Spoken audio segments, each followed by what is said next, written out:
Welcome once again to Auto Mundial, the weekly home of all the latest motoring news and reviews.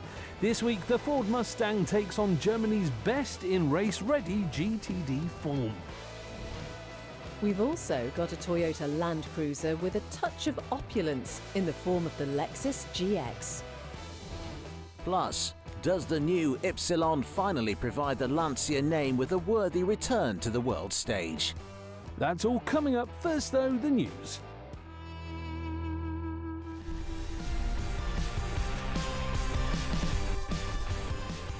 The Society of Motor Manufacturers and Traders has released new vehicle sales and registration figures for the first month of the year, and overall it was yet again another disappointing month.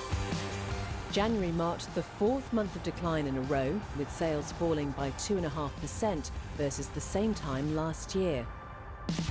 With the government firmly set on its zero-emission mandate, the wider industry will be pleased to note that battery electric vehicle uptake has once again increased, as BEVs now get a 21.3% share of the market. But that won't be enough to meet this year's ZEV target of 28%.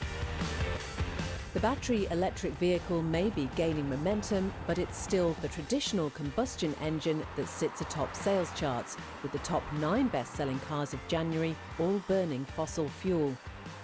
The Kia Sportage takes the top spot away from the Ford Puma, shifting almost 3,500 units, while the MG ZS was the month's top EV. Still struggling to boost EV uptake pace, manufacturers are now being joined by the SMMT in its calls to rethink both the ZEV mandate and the government's recent U-turn back towards a 2030 ban on international combustion car sales. Clearly, the next 12 months will be crucial for the wider automotive industry. Launched in 2023, the Series 250 Toyota Land Cruiser gave the rugged and utilitarian Japanese SUV a hint of delicacy and elegance. Sporting intricately styled details like throwback headlight and grille combination, as well as bubbling wheel arches, it is now a very good-looking car.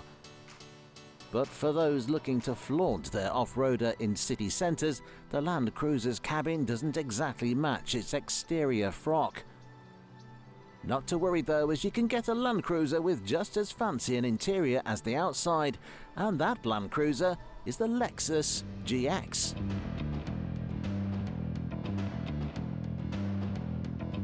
No, it doesn't get the same passively charming design, instead going for the muscular force of a nightclub bouncer and boxier dimensions, apt for the American market.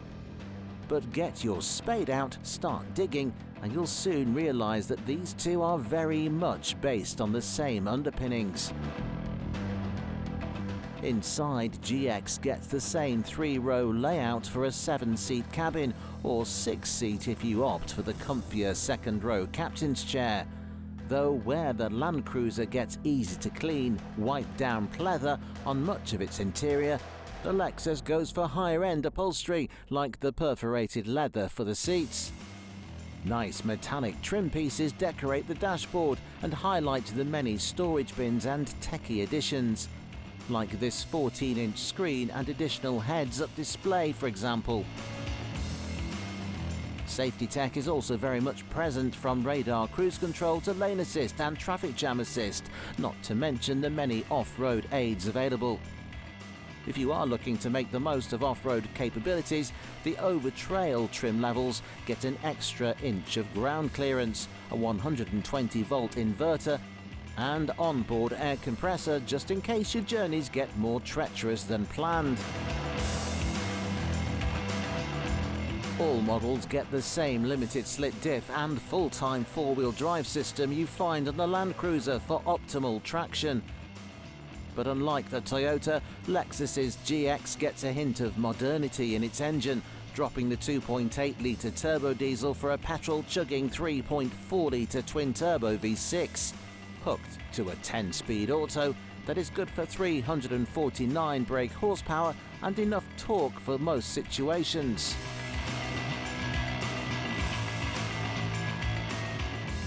In fact, that power allows the GX to tow up to 4 tons, making it quite the plush workhorse. Starting from $65,300, it had certainly be plush too. With that sort of price tag, it zooms straight past the more traditional off-roader and moves alongside the more luxurious end of the market. That being said, there are very few options blending this much adventurous prowess with such a suave cabin. In fact, you might even compare the newest Lexus GX with the Mercedes G-Class, a boxy off-roader with a luxurious, even A-list reputation.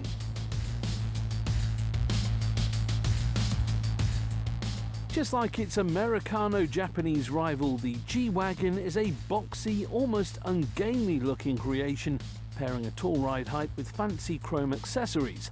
And whilst over its 45-year tenure of the role as Hollywood's daily runabout, it may have lost some of its military pedigree.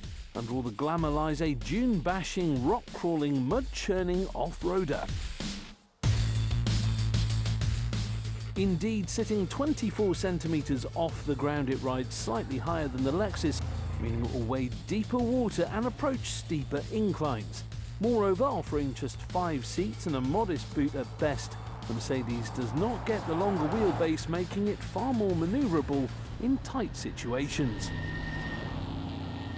Jump aboard and only the top materials feature inside the new bejeweled Geländewagen, from quilted leather seats to blindingly chrome air vents and chunky buttons throughout the centre console. The G has not forgotten its roots, however, as your passenger still gets a sturdy grab handle for when the going gets a little bit too rough. Keeping you on track is the large dual screen connected to cameras around the car, showing you which rock will damage your overpriced wheels. Omitting the bonkers AMG G63 and all-electric G550, 2 engines are available, a diesel G450 and a petrol G500. Both of which feature a 3-litre 6-cylinder, good for 367 and 449 brake horsepower respectively. Marginally better than the Lexus on pretty much all fronts when it comes to a luxurious SUV with impressive off-roading capabilities, there is one rather heavy downside to the Mercedes, and that's its price. The G-Class hits the market from about $150,000, twice that of the Lexus. Not only does it seem to us that you're paying for the name, but at that price, you daren't use the reason for remortgaging your house for its intended purpose. That sounds like a waste to us.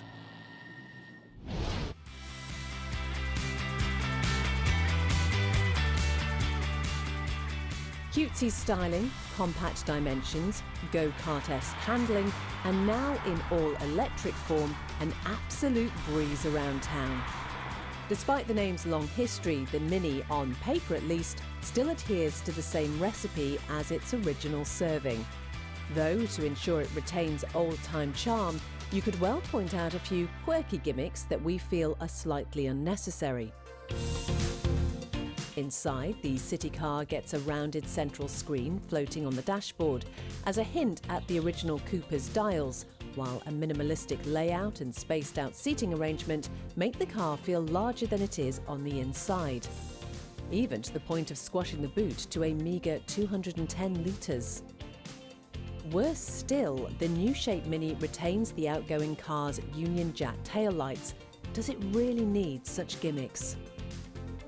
While fossil-burning models are available, for those pootling about town in 2025, we'd recommend looking at the electric side of things for a model that will always break through the ULEZ restrictions and incur lower tax and maintenance costs. 2 EV Coupers are available, starting out with the standard Cooper E. Under the floor, it gets a 40 kilowatt-hour battery connected to a 180 brake horsepower motor on the front axle. If that sounds a bit dull to you, Mini will offer you the sportier Cooper SE, pushing that figure to 215 brake horsepower for a 0 to 60 dash in 6.7 seconds. Definitely a better tribute to Mini's rally racing heritage. And even more so, thanks to a larger 54 kilowatt-hour battery for 250 miles of range, 60 more than the smaller model. But the Mini is not the only ex-rally racer taking on the giants of the city car world, and this one is actually still competing.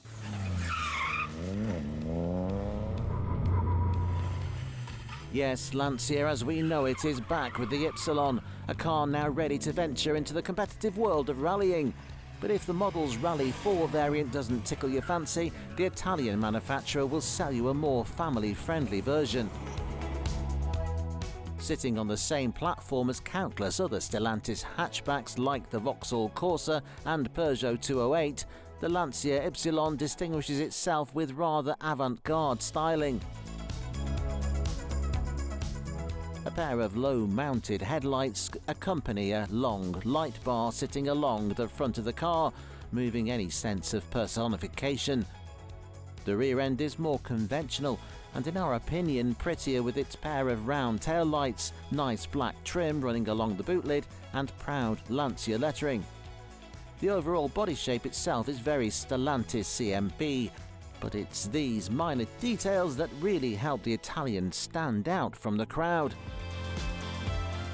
The trend of embellishing Stellantis drafts continues to the interior, where a corporately cheap plastic dash gets a splash of Italian flair with a sleek shelf and vents, whilst the centre console seems to feature a mini Colosseum to hold your phone. Velvet seats get this funky design on early models to extend the sense of pizzazz. Just like each of its Stellantis cousins, the Ypsilon is available in either all-electric or hybrid form. For those sticking within city limits, we would recommend the zero-emission model with its 51 kWh battery and 156 brake horsepower front-mounted motor. Enough for 250 miles on a tank and capable of charging 60 miles worth of juice in 10 minutes, it will be enough for your commute. But if you have longer trips in mind, the hybrid model pairs a 1.2-litre 3-cylinder with an electric motor in the gearbox for added efficiency. Ultimately, however, Lancia is not quite ready to launch its revival to the right-hand drive market. As such, we're stuck with either one of its Stellantis siblings or the energetic little Mini. After the break, the budget electric vehicle space gets a new challenger.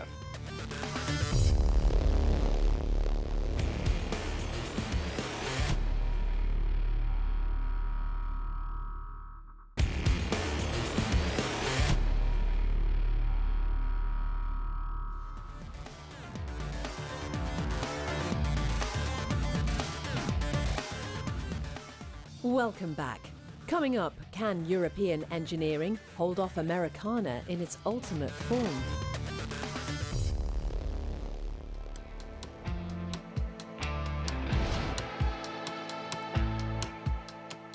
Late last year at the Paris Motor Show, automotive giant Stellantis announced its newest addition to the group, EV-centric Leapmotor. Mixing the Chinese manufacturer's low cost with the transatlantic corporation's vast network of dealers, the venture sounded like a fantastic route towards greater EV take-up. Of the new manufacturer's two-pronged assault on the Western market, it was the cute and attainable 203 city car that we spent the most time with. But the model that will no doubt account for most of the company's sales is this, the Leapmotor C10. A mid-size all-electric SUV with charming looks, if somewhat devoid of personality, it may sound like this latest Leapmotor is just another option on an ever-saturated market. But hitting the market from £36,500, it does at least distinguish itself from its rivals with a lower price tag. In fact, the C10 firmly undercuts what was the previous budget option in class by over £1,000, but we struggle to see how. Inside the newest Stellantis offering is a spacious model for both rows of seats with a bright cabin, albeit helped by this specification's loud upholstery colour. Large windows and a sunroof are positives, whilst the centre console twins as an armrest in a pleasant way. A cheap pair of screens is about the only internal control you get, meaning we won't enjoy trying to set aircon or music volume whilst on the move. The rear seats may get good space for most adults, but the boot is far from class-leading at 435 litres. Power comes from a single 218 brake horsepower electric motor connected to a 69 kilowatt-hour battery. Despite its size, it will only manage 260 odd miles on a charge, which once again isn't exactly class-leading, but reportedly capable of filling the virtual tank in 30 minutes. The difference shouldn't cause too much concern. Costing just £1,000 more than the C10 is the Renault Scenic E-Tech, though it does so by offering two different models, the full-fat C10 rivaling long range and the more disappointing standard model. Though whilst the entry-level Scenic manages just 170 brake horsepower, its 60 kilowatt-hour battery means it will match the Leapmotor when it comes to range. Go for the more desirable edition, however, which does command £41,000, and you get almost 400 miles on a charge and 220 brake horsepower from its 87 kilowatt-hour battery pack. In its long-range specification, the Scenic would also charge at a faster rate on fast chargers, making pit stops that little bit shorter. Where the C10 gets a very bulbous, sleek body, the Scenic is all about angles, slits and sharp edges akin to a knife cutting through the air. The front and rear ends are both far more aggressive than its newfound rival, and that acute styling continues to the cabin. Surrounding the driver is a more stylised set of infotainment screens running on Google Auto software, our favourite on the market today. They accompany a more characterful cabin in general, with a nice centre console, plenty of storage bins and just as spacious seating layout as the C10. Nice materials like this are only available on the range-topping Esprit Alpine trim level, but even in bog-standard techno guise, we prefer the Scenic's cabin over the Leapmotor. That is how we approach much of the battle between these two relatively affordable mid-size EVs. Sure, the Renault will set you back a little more from the get-go, but presenting as the better overall package, we would suggest it is money well spent.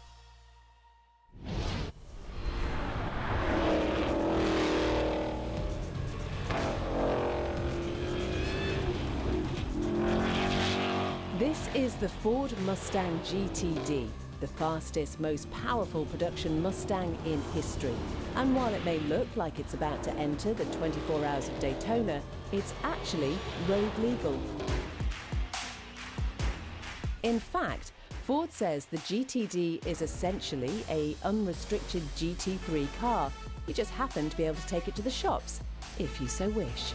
It's been developed in collaboration between Ford Performance Motorsports and Multimatic Motorsports' Mustang GT3 program. That's the team that achieved a podium finish at last year's Le Mans 24 Hours. And so the GTD gets a few trick bits borrowed from the GT3 racer. Not least the engine. A V8, obviously, but where the GT3's horsepower figure reaches 550, the boffins at Ford have managed to eke out 815 from the GTD, and with a slightly smaller displacement of 5.2 versus 5.4 litres. And to manage all that grunt, the GTD goes above and beyond in the world of aerodynamics. Dive planes, a front splitter, underbody flaps and an unmistakable rear wing all make you question the car's roadworthiness.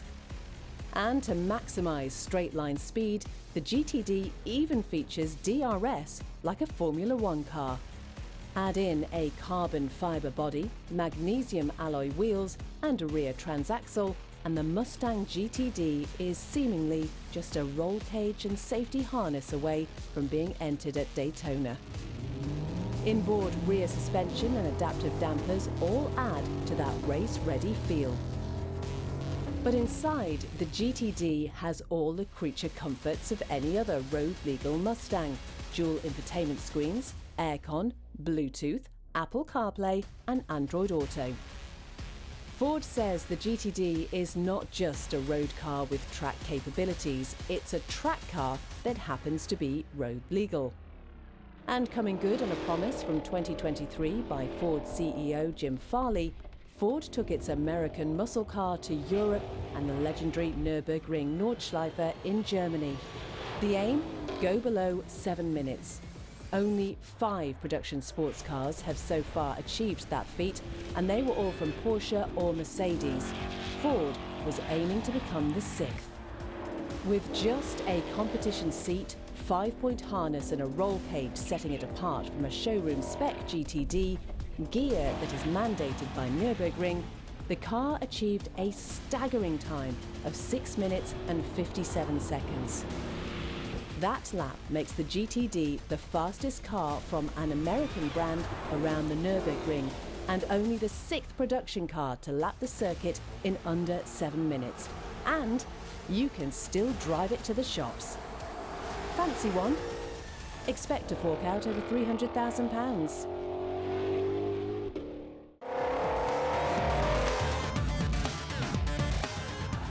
Next time on Auto Mundial, Volkswagen hits all the headlines of a super estate in EV form.